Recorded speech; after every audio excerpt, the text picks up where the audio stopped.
Okay, I'm back. I have to admit, this is actually already the second time I've done this video, um, which is with a heavy heart to say that I have actually already opened this tin, so I am so sorry. The good news is it's pretty freaking good. So I am happy to come back out here and smoke yet another bowl of this stuff. Yeah, so this is the sixth. Yeah, this is the sixth one. Oh my goodness. We're almost done. But just to round out what we've already done, we were doing these. This is in a line for the Cornell Diehl Old Ones blends. What have we looked at so far? So, brief synopsis, because I've already gone over these like multiple times already. The first one I looked at was Dreams of Kadath. Big, bold, giant flavors. This is a plug. It is indeed a plug. I had to go back and it's definitely a plug. I think I've already mentioned it, but it's crazy to me that they say it's a cake. They actually market it as a cake, I think. Yeah, so it's a plug. Uh, Barbecue sauce. It's really heavy on this tamarind, spicy. There's just everything in it. There's everything you could imagine. It's the biggest, boldest of all the flavors so far of everything in here. Not for the faint of heart. It's got dark fired Kentucky in it. Yeah, not my gonna be go to forever, but it is an incredible, very unique blend. Definitely highly recommend for somebody looking for something new. Probably not a first smoke or early recommendation for a beginner. The second one we looked at was Awakened Elder. Awakened Elder is a cigar blend, basically. It's really, I think of all of these, it's the one that has that Kasturi blend front and forward. And I think it's the only one with Latakia in it, which is also kind of cool in its own right. So that one is the closest thing to an English you're going to get with the Oriental and the Latakia. It's great.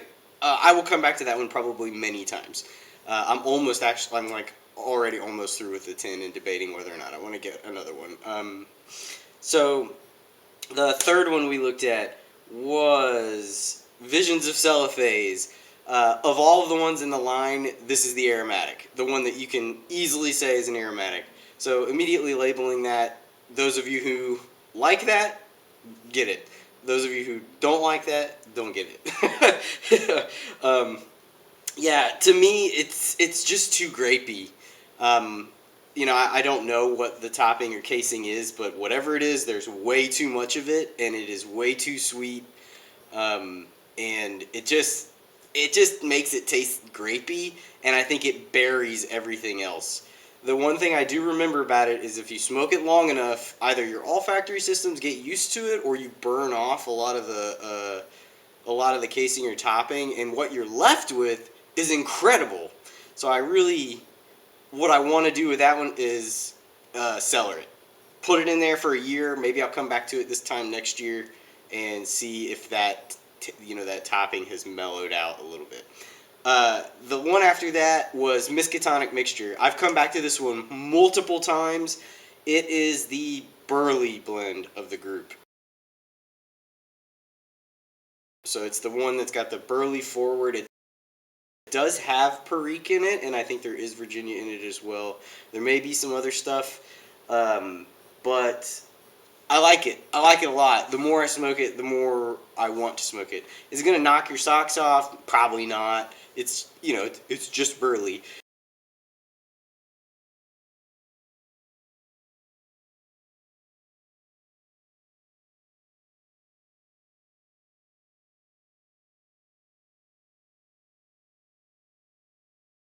But man, I can't help. I just keep coming back to it.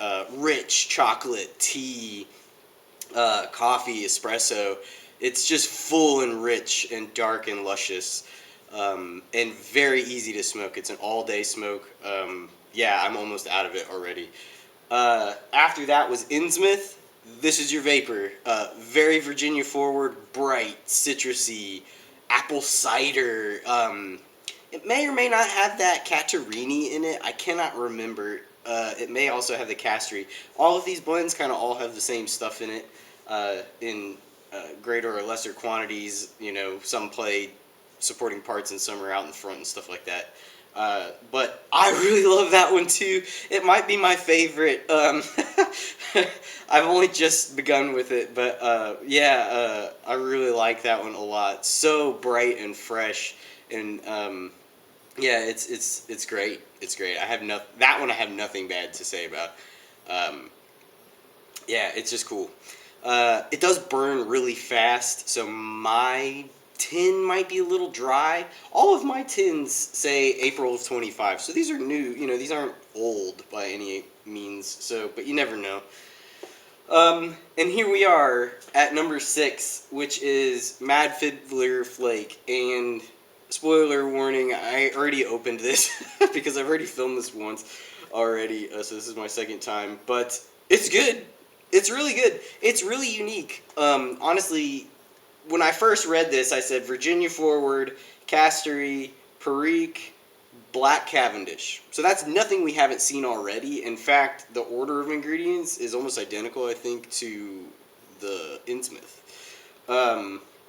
So it's kind of cool, but it is a flake, so you're getting flake. You're definitely getting flake. You're gonna taste the flake a lot. It's very forward. I think this one is also much more Perique heavy. So if Innsmouth is the vapor that is very Virginia forward, that bright Virginia forward, this one is the opposite. It's probably red Virginia because even just by looking at it, it's much darker.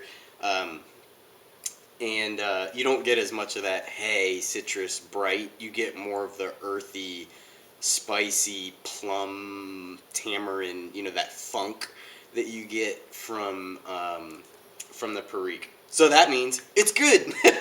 It's really good. This is lush and juicy. I would say there's probably some type of topping here. It does have that sort of we all know what that plum pudding, plum sort of thing is that these tend to have, that these blenders like so much. But the Mad Fiddler, so before I light this up, the Mad Fiddler, sorry if I'm rushing too.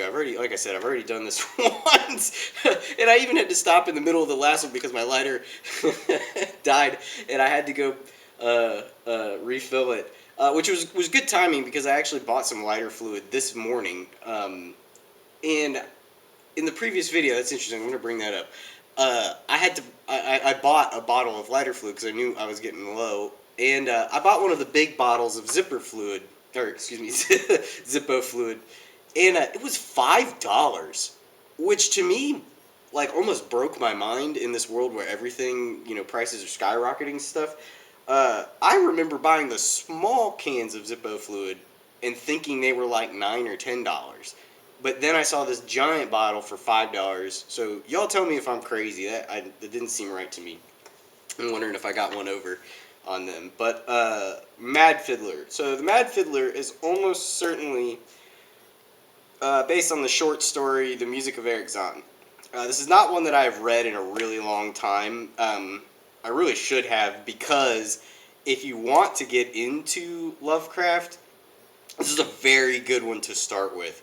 I think it's like 10, 15 pages. So I mean, you could literally, read it on the toilet or something. Sorry, but yeah, you can read it so quick and so fast and it's just a really interesting story. It's something if I recall, it's I think it takes place in Paris. An American traveler living there, he might be going to school or something,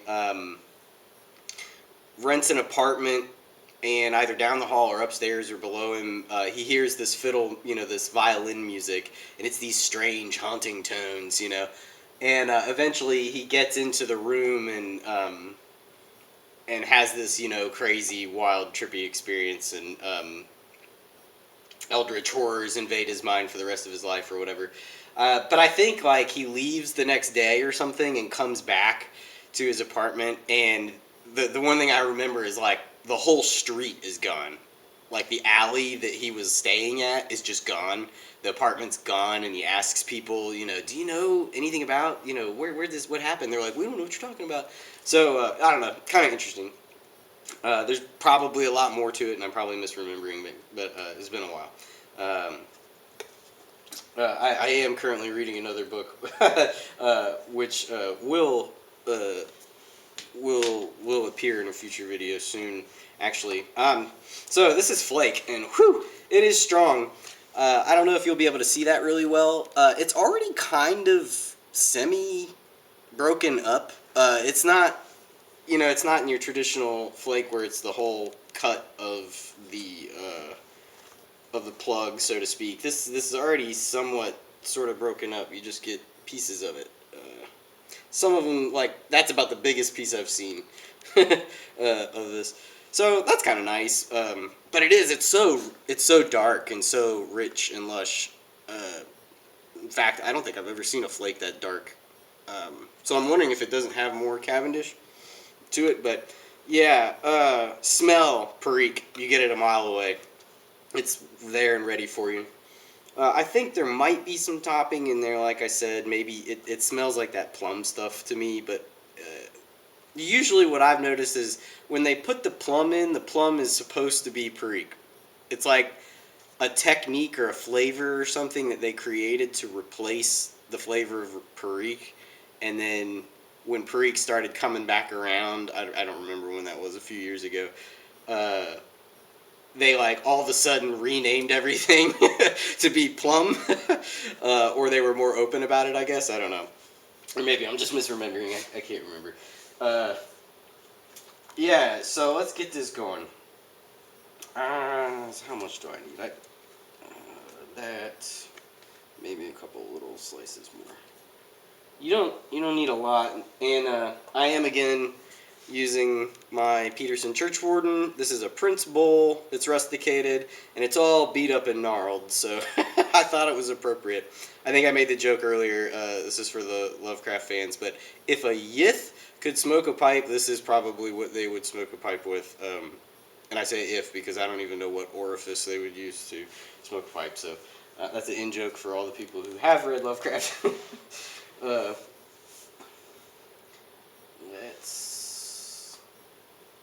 So it is a flake. I like to rub out flake. You do you. To me, I just think in my brain, it's like muddling mint for a mojito or rubbing out basil for pasta or something. I don't know. You just break down the oils, and you instantly smell it. And you can smell it on your hands for the rest of the day. So yeah, this will probably be a lighter bowl. That's okay. I don't need that much more. And unlike Mad Fiddler, or not Mad Fiddler, this is Mad Fiddler. Unlike Miskatonic, you will taste the Perique, if I recall correctly. Yeah, I probably could have put more in there. That's all right. We'll still get it. I'm gonna close this so it doesn't dry out. I was also concerned on my first smoke about this being too wet and not staying lit. I think I relit it once, maybe twice at the end, just to make sure I didn't miss anything. So that was good. You didn't have to dry it out. But your mileage may vary. It is pretty wet, but it's not goopy like an aromatic, or some of them anyway. Get this going.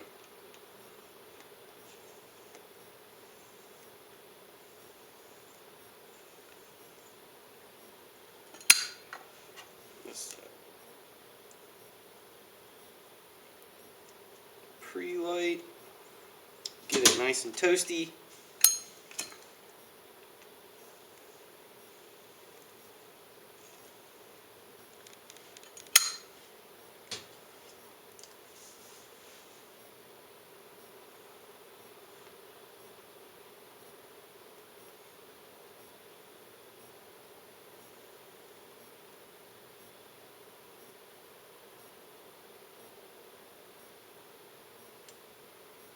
Yeah, Perique.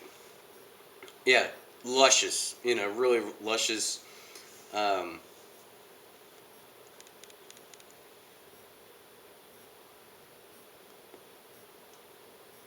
luscious fruit. Little sour, little sweet. Deep and rich. Um, like a tea almost, like a real rich dark black tea.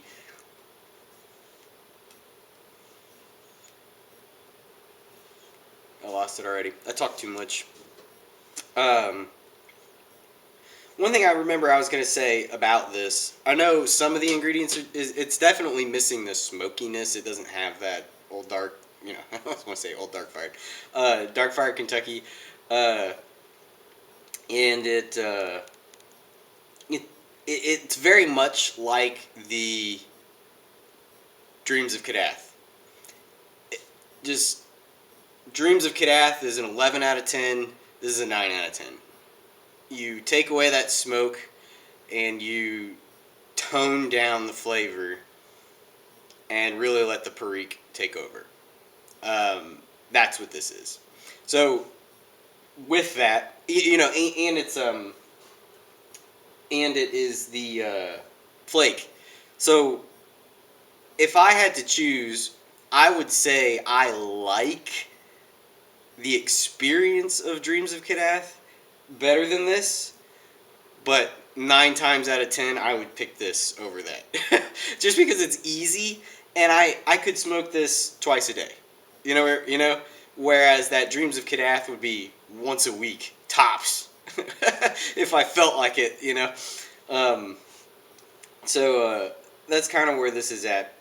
I've already smoked this to the end, and all I can say about where the bowl goes after this is not a whole lot changes, but what I do remember is as it warms, the Perique kind of neutralizes a little bit, and again, you get more of that. I believe it's the Kasturi, right? Yeah, you get more of the Kasturi.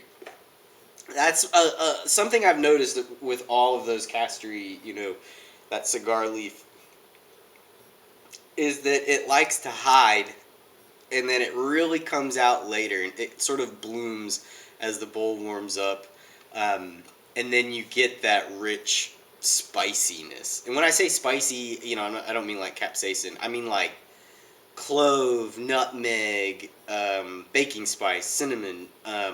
You get that tingle, I know Perique. Some people say Perique does that. I haven't noticed. How do you feel? I have heard so many different people describe Perique as spicy. I don't think I've ever experienced that, and maybe it's just the blends that I've used. But there are definitely tobaccos that I would describe as spicy, and when I think of spicy, I think of like a Maduro cigar. That is spicy. Even sometimes like Claros can be really not is Claro the word I'm looking for. Just the lighter, less processed leaves sometimes have their own kind of grassy spiciness to them. But Perique never does that for me.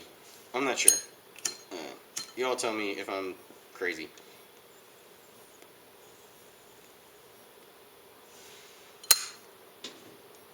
But maybe I just define spicy differently.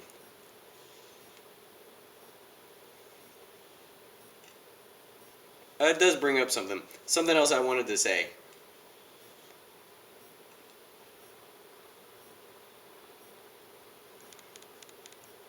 That's good. That is so good. Yeah, that's so rich. um, yeah, but what I wanted to say was, I don't look up any of these before. Um, the only time I think I've ever looked it up was when I first got these. I was like, "What the heck is a Kasturi and a Catarini?" I didn't even know how to pronounce them. I think I mispronounced them a few times in the early videos. But yeah, I just was curious what those are. But I have not looked at tobacco reviews, or even the reviews on like smoke. I think I got these. Well, I shouldn't say, because of the YouTubes. Um, but yeah, so this is just my palate. My palate is my palate. um, Yeah.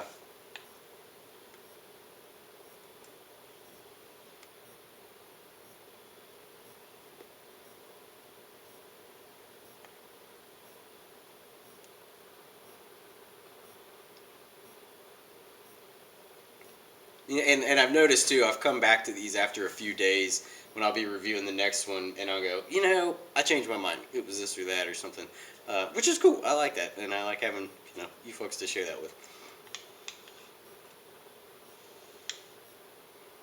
A little wet. Uh, it rained a lot here, so it's really humid. It's actually warmer. You notice I'm not even wearing a jacket. uh,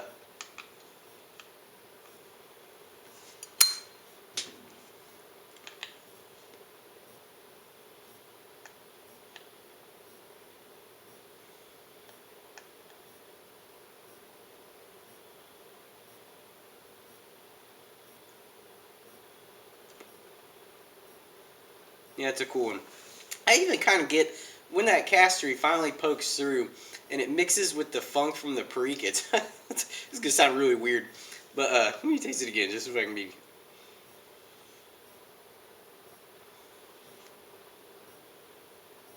Mm-mm. I'm not crazy. It's almost a little like horseradish or like Dijon mustard or something. Sorry, it's a little weird. Uh, Not what I'm looking for in my smoke. Uh,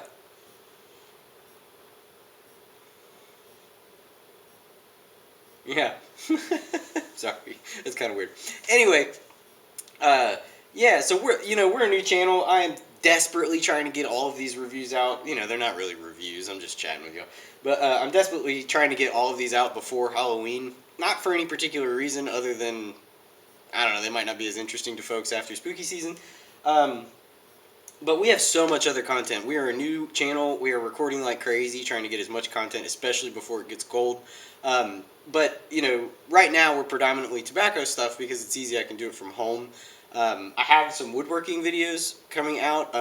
I'm a very amateur woodworker, so I should really just say making stuff out of wood videos. I have some sailing videos. I have sailing footage. That's one of the big things for me is just getting out on the water and being in the boat. So lots of new and more interesting content coming. Um, I also promise you I will never ask you to like and subscribe. That's not my deal. That's not what I'm doing here. I'll just repeat that again. I don't know how many more times I'm going to say it, but I'll keep saying it until I believe it. Um, so yeah, but yeah, whatever. Do what you want to do, and I'll always be here, and I will always love you. So yeah, um, I'm gonna finish the rest of this. You all enjoy your evening, and we've got one more. Um, the sleeping Azathoth, if he ever wakes, will be so doomed. But until then, we'll have to deal with the outer gods, restless and relentless dreamer, their high priest Cthulhu, in the next and final uh, entry in the Old One's line. I'll catch you all then.